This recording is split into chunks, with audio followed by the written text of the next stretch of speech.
Hello friends, welcome to IBM Tech Tamil. இனி நம்ம இந்த வீடியோவில் பார்க்க போகிற topic arithmetic operators. Arithmetic operator என்ன, அதை எப்படி பைத்தானில் இம்ப்ளிமெண்ட் பண்ணுறது, அதோட டைப்ஸ் என்ன அப்படிங்கிற பற்றி இந்த வீடியோவில் பார்க்க போகிறோம்.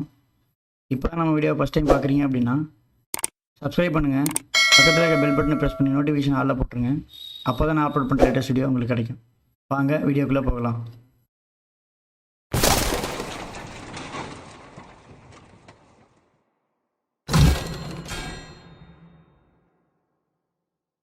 ஃபஸ்ட்டு அரித்மெட்டிக் ஆப்ரேட்டர் எதுக்கு யூஸ் ஆகுது அப்படிங்கிறத பார்த்துடலாம். அரித்மெட்டிக் ஆப்ரேட்டர் எதுக்கு யூஸ் ஆகுது அப்படின்னா வேரியஸ் அரித்மெட்டிக் அண்ட் மேத்தமெட்டிக்கல் ஆப்ரேஷன்ஸை பர்ஃபார்ம் பண்ணுறதுக்கு யூஸ் ஆகுது. இப்போ அரித்மெட்டிக் அண்ட் மேத்தமெட்டிக்கல் ஆப்ரேஷன்ஸை பர்ஃபார்ம் பண்ணுறதுக்கு 2 ஆப்ரண்ட் கண்டிப்பாக தேவை. அந்த 2 ஆப்ரண்ட்டை வச்சு தான் வந்துட்டு இது கால்குலேட் பண்ணும். 2 இல்லை அதுக்கு மேலே இருக்கட்டும் ஆப்ரண்ட் கண்டிப்பாக தேவை. இப்போ தான் நம்ம அந்த ஆப்ரேஷன்ஸை நம்ம பர்ஃபார்ம் பண்ண முடியும். அடுத்து நம்ம பைத்தானில் என்னென்ன ஆப்ரேட்டர்ஸ் இருக்குது அப்படிங்கிறத பார்த்துடலாம். ஃபஸ்ட்டு அடிஷ்னல் ஆப்ரேட்டர், 2வது சப்ட்ராக்ஷன் ஆப்ரேட்டர், 3வது மல்டிப்ளிகேஷன் ஆப்ரேட்டர், 4வது டிவிஷன் ஆப்ரேட்டர், 5வது மாடுலஸ் ஆப்ரேட்டர். இந்த ஆப்ரேட்டர்ஸ் எல்லாமே வந்துட்டு காமனாக எல்லா லாங்குவேஜ்லேயுமே இருக்கும். பைத்தானில் அடிஷ்னலாக 2 ஆப்ரேட்டர் இருக்குது. அது என்னென்ன அப்படிங்கிறத பார்க்கலாம். பைத்தானில் அடிஷ்னலாக இருக்கிற 2 ஆப்ரேட்டர் வந்துட்டு power operator and floor division operator. இப்போ ஒவ்வொரு ஆப்ரேட்டரும் என்னென்ன வேலை பார்க்குது அப்படிங்கிறத பார்க்கலாம். அடிஷ்னல் ஆப்ரேட்டர் வந்துட்டு என்ன பண்ணணும் அப்படின்னா 2 வேல்யூ கொடுத்துருக்கீங்க அப்படின்னா, அதாவது 2 ஆப்ரண்ட் கொடுத்துருக்கீங்க அப்படின்னா அது 2த்தையும் சம் பண்ணி இல்லை ஆட் பண்ணி உங்களுக்கு வேல்யூ ரிட்டர்ன் பண்ணணும். சப்ட்ராக்ஷன் ஆப்ரேட்டர் வந்துட்டு 2 வேல்யூவோட சப்ட்ராக்ட் பண்ணி உங்களுக்கு வேல்யூ ரிட்டர்ன் பண்ணணும். மல்டிப்ளிகேஷன் மல்டிப்ளை பண்ணி வேல்யூ ரிட்டர்ன் பண்ணணும். டிவிஷன் வந்துட்டு டிவைட் பண்ணி வேல்யூ ரிட்டர்ன் பண்ணணும். மாடுலஸ் ஆப்ரேட்டர் என்ன பண்ணணும் அப்படின்னா மாடுலஸ் பண்ணி உங்களுக்கு வேல்யூ ரிட்டர்ன் பண்ணணும். பவர் ஆப்ரேட்டர் எதுக்கு அப்படின்னா நீங்கள் எக்ஸ்பிரஷன் 1 நீங்கள் என்ன வேல்யூ கொடுத்தீங்களோ அதை வேல்யூவாகவும், எக்ஸ்பிரஷன் 2 என்ன கொடுத்துருக்கீங்களோ அதை வந்துட்டு பவராகவும் எடுத்து ஒர்க் பண்ணணும். பவர்னால் 2 to the power of 2 இல்லை 10 to the power of 3 அப்படிங்கிற மாதிரி அது ஒர்க் ஆகும். தேர்ட் டிவிஷன் ஆப்ரேட்டர் என்ன பண்ணும் அப்படின்னா இது ஒரு டிவிஷன் ஆப்ரேட்டர் என்ன ஆப்ரேஷன் பண்ணுமோ அதே தான் பண்ணும். பட் இது அவுட்புட் ரிட்டர்ன் பண்ணுற விதம் மட்டும் டிஃப்ரெண்ட்டாக இருக்கும். டிவிஷன் ஆப்ரேட்டர் என்ன பண்ணும் அப்படின்னா கோஷன்ட் அப்படியே ரிட்டர்ன் பண்ணும். பட் இது என்ன பண்ணும் அப்படின்னா கோஷனில் இருக்கக்கூடிய இன்டெக்ரல் பார்ட்டை மட்டும் ரிட்டர்ன் பண்ணும். இது எப்படி ரிட்டர்ன் பண்ணுது அப்படிங்கிறத வந்துட்டு ப்ரோக்ராம் பண்ணி பார்க்கும்போது உங்களுக்கு கிளியராக புரியும். அப்போ நான் உங்களுக்கு எக்ஸ்பிளைன் பண்ணுறேன். ஆப்ரேட்டருக்கு கீழே மென்ஷன் பண்ணிதான் சின்டெக்ஸு நான் சொல்லியிருந்தேன் ஏற்கனவே. மினிமமாக 2 எக்ஸ்பிரஷன் கண்டிப்பாக இருக்கணும். 2 எக்ஸ்பிரஷன் இல்லை அதுக்கு மேலே எத்தனை எக்ஸ்பிரஷன் தானே பரவாயில்ல, பட் மினிமமாக 2 எக்ஸ்பிரஷன் கண்டிப்பாக இருக்கணும். இப்போ நம்ம அரித்மெட்டிக் ஆப்ரேட்டரை எப்படி ப்ரோக்ராம் பண்ணி பார்க்கலாம் அப்படிங்கிறத நான் மட்டும் டெமோ காமிக்கிறேன். வாங்க ப்ரோக்ராம் பண்ண ஆரம்பிக்கலாம். நான் பைத்தான் demo.py அப்படின்னு சொல்லிட்டு ஒரு ஃபைல் வச்சுருக்கேன்.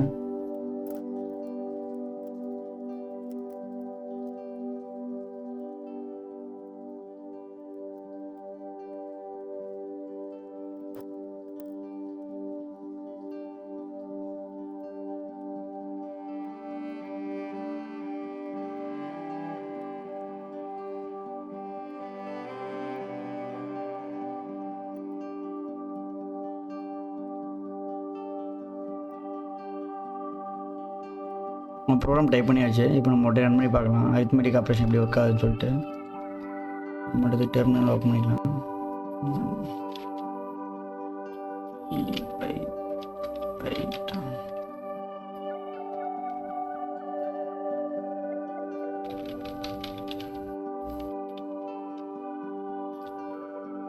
ஃபஸ்ட் நம்ம வந்துட்டு ஏக்கும் பிக்கும் ஒரு வேல்யூ செட் பண்ணியாச்சு. ஏக்கு 10 பிக்கு 3 சொல்லிட்டு செட் பண்ணியாச்சு.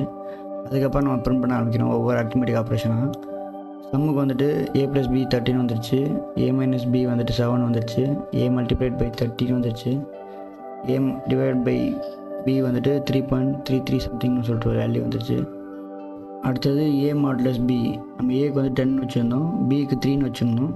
10 மாடுலஸ் 3 அப்படிங்கும்போது ரிமைண்டர் 1 அதோட அவுட்புட் கரெக்டாக வந்துடுச்சு.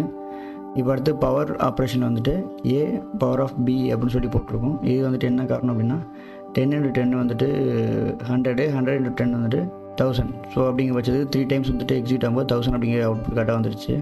அடுத்ததாக ஃப்ளர் டிவிஷன் ஆப்ரேட்டரு. இது என்ன பண்ணும் அப்படின்னா டிட்டோ டிவிஷன் என்ன ஆப்ரேஷன் பண்ணுமோ அதே தான் பண்ணும். பட் இது என்ன அவுட்புட் ரிட்டர்ன் பண்ணும் அப்படின்னா போர்ஷனில் இருக்கக்கூடிய இன்டெக்ரல் வேல்யூயை மட்டும் ரிட்டர்ன் பண்ணும். இதில் வந்துட்டு ஏற்கனவே நம்ம பார்த்துருக்கோம் 10 / 3 வந்துட்டு 3.33 சம்திங் வந்திருக்கு. இப்போ இது இன்டெக்ரல் வேல்யூ என்ன அப்படின்னா 3 அப்படிங்கிறது தான். 3க்கு அப்புறம் பாயிண்ட் இருக்குது, பாயிண்ட்டுக்கு ஃப்ரண்ட்டில் என்ன இருக்கோ அதை மட்டும்தான் இங்கே அவுட்புட்டாக ப்ரிண்ட் பண்ணும். அப்படிங்கும்போது உங்களுக்கு 3ங்கிறது வந்துச்சு. இப்போ நமக்கு ஏவுக்கும் பிக்கும் வேல்யூவை மாற்றி பார்ப்போம் என்ன அவுட்புட் வருது அப்படிங்கிறத பார்க்கலாம். ஏக்கு வந்துட்டு 13 பிக்கு 2ன்னு வச்சுக்கிறேன். சேவ் பண்ணிக்கலாம். ரொட்டேட் ரன் பண்ணோம் அப்படின்னா ப்ளட் டிவிஷன் ஆப்ரேட்டர் என்ன இருக்குன்னு பார்க்கலாம். 13 + 2 வந்துட்டு 15, -2 11, 13 × 2 வந்துட்டு 26. ஓகே, டிவிஷனில் 6.5 வந்துருக்குங்களா. அதே வந்து ஃப்ளட் டிவிஷன் ஆப்ரேட்டரில் என்ன வந்துருக்கு, 6 வந்துருக்கு. 0.5 எடுத்துக்கல. என்ன காரணம் அப்படின்னா ஃப்ளட் டிவிஷன் ஆப்ரேட்டர் எப்போவுமே வந்துட்டு இன்டெக்ரல் கோஷன்ட்டை மட்டும் தான் எடுத்துக்குமே தவிர அதுக்கு அங்கிட்டு பாயிண்ட்டுக்கு அப்புறம் என்ன இருக்கோ அதை எடுத்துக்காது. அதுதான் இங்கே மென்ஷன் பண்ணியிருக்கேன். மாடுலஸ் ரிமைண்டர் 1, பவர் ஆஃப் இதுக்கு வந்துட்டு 169 அப்படிங்கிற அவுட்புட் வந்துருச்சு. நம்ம இப்போ நம்பரை வச்சு பார்த்தோம். இப்போ நம்ம ஸ்ட்ரிங் வச்சு பார்க்கலாம் என்ன அவுட்புட் வருது அப்படின்னு சொல்லிட்டு. நம்ம ஸ்ட்ரிங்க்கு ஒரு வேரியபிள் வச்சுக்கலாம்.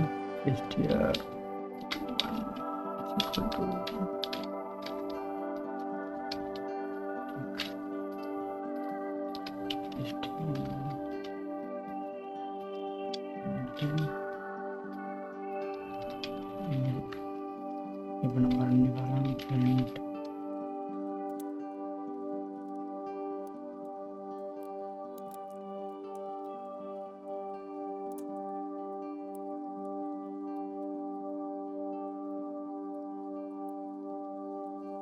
நான் பிகினிங் ஆஃப் த வீடியோலேயே சொல்லியிருந்தேன். நான் ஆப்ரண்ட் வந்துட்டு மினிமம் 2 இருக்கணும், இல்லை அதுக்கு மேலே இருந்துக்கலாம் அப்படின்னு சொல்லியிருந்தேன். இப்போ நம்ம வந்துட்டு 3 ஆப்ரண்ட் வச்சு செக் பண்ணி பார்க்கலாம். சேம் வேரியபிள் தான், பட் வந்துட்டு நம்ம திரும்பவும் செக் பண்ணி பார்க்கலாம். மிஸ் பண்ணிட்டோம்.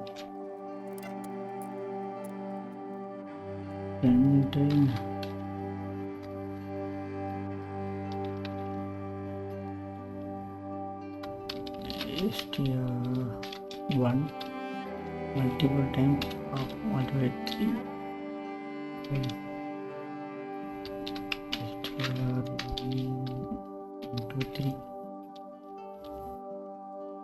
இது வந்துட்டு மல்டிப்ளிகேஷன் ஆப்ரேட்டரு.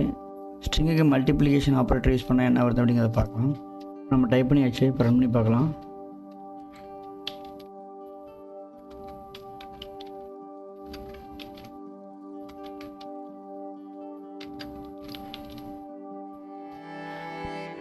இப்போ ஏற்கனவே நம்ம எக்ஸிக்யூட் பண்ண அவுட்புட், இந்த அவுட்புட்டை வந்துட்டு நம்ம ஏற்கனவே பேசிட்டோம். இப்போ நம்ம பார்க்கலாம்.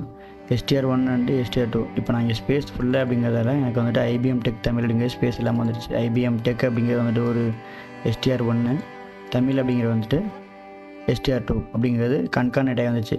இப்போ வந்துட்டு இந்த லொக்கேஷன் ஸ்ட்ரிங்குக்கு வந்துட்டு ப்ளஸ் போட்டிங்க அப்படின்னா கன்கார்னேஷன் அப்படின்னு அர்த்தம், அடிஷன் கிடையாது. இப்போ ரெண்டாவது அவுட்புட்டை பாருங்கள். STR1, STR2, STR1. இப்போது STR1 வந்துட்டு IBM Tech அப்படிங்கிறது மட்டும்தான். STR2 வந்துட்டு தமிழ் அப்படிங்கிறது கன்கார்னேட் ஆகிடுச்சு.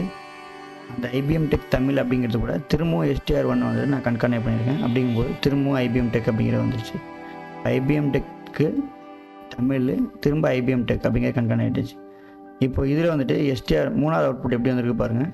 STR1 மல்டிப்ளைட் பை 3 என்ன பண்ணோம் அப்படின்னா இந்த STR1 வந்து 3 டைம் பிரிண்ட் பண்ணணும்.